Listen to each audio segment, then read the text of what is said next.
ഇന്ന് ഞങ്ങൾ ഫ്രണ്ട്സ് എല്ലാവരും കൂടി അമ്പലത്തിലേക്ക് പോവാണ്. ഞാൻ അമേരിക്കയിൽ വന്നിട്ട് ആദ്യമായിട്ടാണ് അമ്പലത്തിലേക്ക് പോകുന്നത് കേട്ടോ. അപ്പോൾ ഇതാണ് അമ്പലം. ശരിക്കും നമ്മുടെ നാട്ടിലത്തെ പോലത്തെ ആ ഒരു അമ്പലം സെറ്റപ്പൊന്നും അല്ല കേട്ടോ.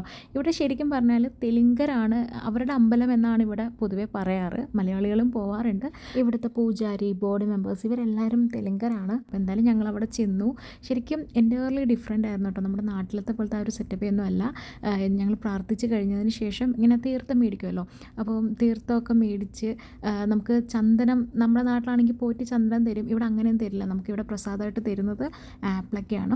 അങ്ങനെ അതെല്ലാം കഴിഞ്ഞിട്ട് ഞങ്ങൾ പിന്നെ കുറച്ച് ഫോട്ടോ ഒക്കെ എടുത്തായിരുന്നു കേട്ടോ. അവിടെ കുറേ ആൻറ്റിമാരുണ്ടായിരുന്നു. അവർക്ക് ഞങ്ങളുടെ ഡ്രസ്സ് ഭയങ്കരമായിട്ട് ഇഷ്ടമായി. കാര്യം അവർ ആദ്യമായിട്ടാണ് ഇങ്ങനെ സെറ്റ് മുണ്ട്, സെറ്റ് സാരി ആ ഒരു ടൈപ്പിൽ കാണുന്നത്. അപ്പോൾ അതിനെ പറ്റിയിട്ടൊക്കെ കുറേ നേരം സംസാരിച്ചു. അത് കഴിഞ്ഞിട്ട് പൂജ സ്റ്റാർട്ട് ചെയ്തു കേട്ടോ. അപ്പോൾ ഞാൻ പോറ്റിയുടെ അടുത്ത് തന്നെ ചോദിച്ചിട്ടുണ്ടായിരുന്നു വീഡിയോ എടുക്കുന്നതിന് പ്രശ്നമുണ്ടോയെന്ന്. അപ്പം പറഞ്ഞു കുഴപ്പമൊന്നുമില്ല, എടുത്തോളൂ എന്ന് പറഞ്ഞു. അങ്ങനെ പൂജയൊക്കെ കഴിഞ്ഞതിന് ശേഷം നമുക്ക് ഇങ്ങനെ ഫുഡ് തരും കേട്ടോ. ഇത് ഇവിടുത്തെ ഈ ആൻറ്റിമാർ തന്നെ അവർ വീട്ടിൽ നിന്ന് പ്രിപ്പയർ ചെയ്ത് കൊണ്ടുവരുന്നതാണ്. എല്ലാ ദിവസവും ഇത് ഉണ്ടാവും കേട്ടോ. അങ്ങനെ ഞങ്ങൾ ഫുഡൊക്കെ കഴിച്ച് കുറേ ഫോട്ടോസൊക്കെ എടുത്തിട്ട് ഞങ്ങൾ തിരിച്ച് വീട്ടിലേക്ക് പോയി. അപ്പോൾ അത്രയേ ഉള്ളൂ. ബൈ.